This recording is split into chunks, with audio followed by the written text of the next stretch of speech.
Yeah, Econ. Hope you're all doing okay. If you're watching this because you missed something in class, I appreciate you doing so. Or if you missed class, what we learned about was Keynesianism. And I know you're going to pronounce it probably differently. A lot of people do, but think Christmas time, candy cane. Old people use a cane to get around. So Keynesianism. And we started class about who he was because named after a guy, John Maynard Keynes. And he is one of the heaviest hitters in econ. He's one of the guys. And he's best known for the founder of Keynesian economics, a school of thought that emphasizes the role of government intervention in stabilizing the economy. And the sharper people in class are going to be like, hey, that's a whole lot different than that Adam Smith guy and that invisible hand and government stay out of things. Absolutely. We're talking a very different philosophy than the ones you learned at the beginning of class with Adam Smith and invisible hand and all that sort of thing. And we went through his life. He was born in England and he was a hotshot and really bright guy and had all sorts of roles as president of the university student union. He was part of this, high society, that kind of guy. And after economics, strangely enough, he did badly on his econ exams, which doesn't make a lot of sense. But eventually, he wrote a book called A Treatise on Probability, which was a pretty seminal work in economics. And this one is where I'm going to pause it for a second because if you know anything from your history class about World War One, it was an absolute horror show. And what was the precursor to World War Two was the Allies who won put Germany in such a bad economic spot that Germany suffered so much economically. Unfortunately, a few years later, World War II flares up and all that kind of thing. So, this book, Economic Consequences of the Peace Regarding Reparation Payments, is directly talking about the Treaty of Versailles. It was a bestseller, made him a public celebrity. He was the guy at this point. And he also warned of the Great Depression. So, he's best known for predicting the rise of World War II and how to handle the Great Depression. Hopefully, your history teacher taught you those things. Okay, so let me talk about the first one I just mentioned. The prediction of World War II due to the Treaty of Versailles. I know a lot of you have seen the movie Friday. It's a good movie. Remember what Big Worm said? You play with my money, it's like playing with my emotions. The Allies played with the Germans' money. It got so bad. Here's a picture of absolutely miserable, broke German kids after the war. And it was problematic. He warned against this. So, for those who may have not remembered their history, so Germany loses World War One. Allies come up with the terms of the Treaty of Versailles. It was really harsh. Led to this term called hyperinflation. Now, if you know what hyperinflation is, imagine this. Prices go up 50% every month, and you're making the same amount of money. At this point, this isn't luxury. You are having a hard time buying bread and milk and day-to-day stuff. So after 14 years of being broke, unable to buy their basic needs, Germans got behind the Nazi regime in World War II. There's an argument, some people say, if the Allies would have listened to Keynes, the Treaty of Versailles wouldn't have been so harsh, and potentially the Second World War would not have happened. For my history buffs, I want you to think about the American Civil War, and after that, President Lincoln said, with malice toward none, and we had a reconstruction. And to this day, the North and South is one. We never fought each other again because we weren't very harsh as the victor in the North. Okay, if you get that. So he was well known for this. And then the second thing he was really known for was the Great Depression. And hopefully you remember that from history. It was 10 really rough years. And I showed some stats in class. And even if you are not the world's greatest, you know, graph interpreter, you can see bigger. Holy shnikes. Okay, quarter of the people out of work. So we see the unemployment rate just being awful, but at the end of it, we can see it going down. Okay. And then we talked about the general conditions. GNP, gross national product, fell 30%. Tax revenues fell 50%. Tool orders were one-eighth of their 1929 level. 9,000 banks closed. Towns shut down. It was a mess. We talked deeper, farm products fall 50%. Interest rates fell. Dow Jones average was 300. I mean, that is really anemic. So the question is, what should you do, or what would you have done back in time to fix this major problem? Now, Keynes' core prescription was stimulate aggregate demand. So he argued the root of the depression was a collapse in aggregate demand.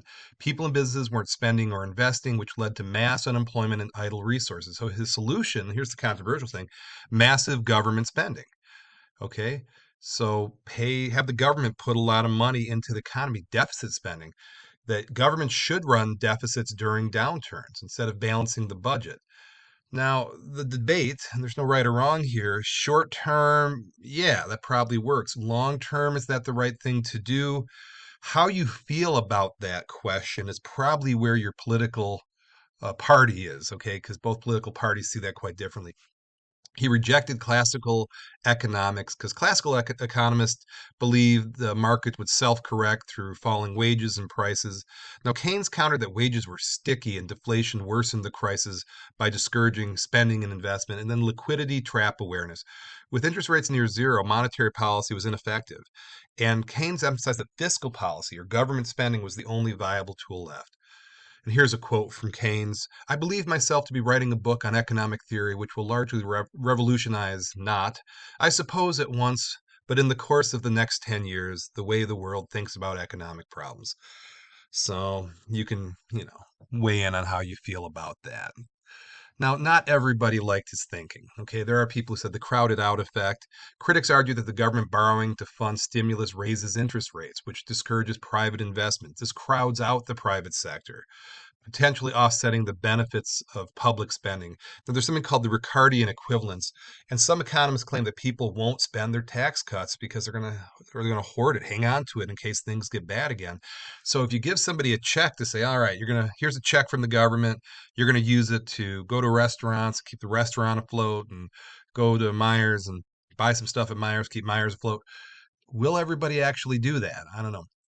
This notion of sticky prices and wages, not always. I mean, that's an assumption. Keynes assumed that prices and wages are slow to adjust, but think about it in modern times.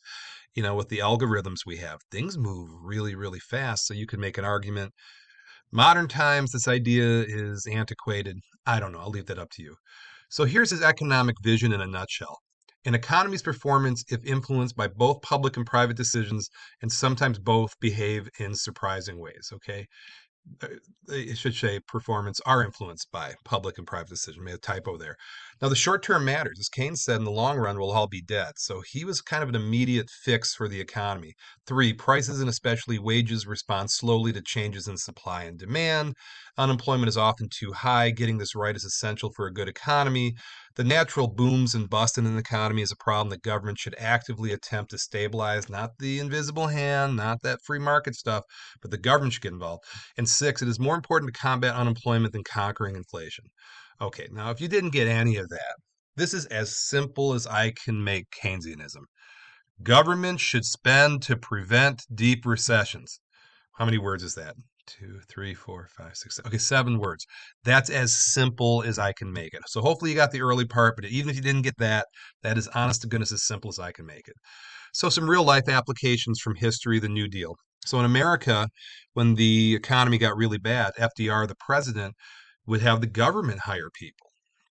In the short term, was that good? In the long term, was that bad? Hopefully, you and your history teacher had that debate, and people see it different ways. The mobilization of World War II, where we hired people, I think famous ones are Rosie the Riveter, We Can Do It. And real locally here at Willow Run, we had women building the bombers at Willow Run, and those people took a paycheck and the soldiers got a paycheck, and the economy is actually fairly good. Also, from history, the Marshall Plan. So, Europe was absolutely annihilated after the war. Most of the fighting was on their soil. And the Marshall Plan was what America gave them $13 billion, which is a lot of money now and then.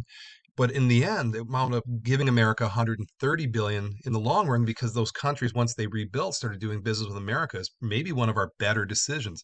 So we got involved with the economy. We put money into it to stimulate it. That paid off.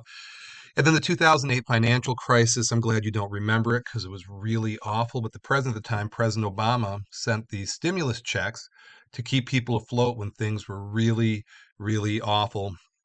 And again, I don't care where you are in history. Some people thought it was a good thing. Some people thought it was a bad thing. I'll save you my opinion, but you can think about how you would feel about that. So hopefully you got that about Keynesianism. And again, big point before I part, Keynesianism, government should spend to prevent deep recessions. Government should get involved. Hopefully you got that point. And we're going to look at some other different philosophies that see this differently. But that is Keynesianism as simple as I can make it. Okay, so hope everybody's doing good. And I hope you take care of yourselves and see you in class.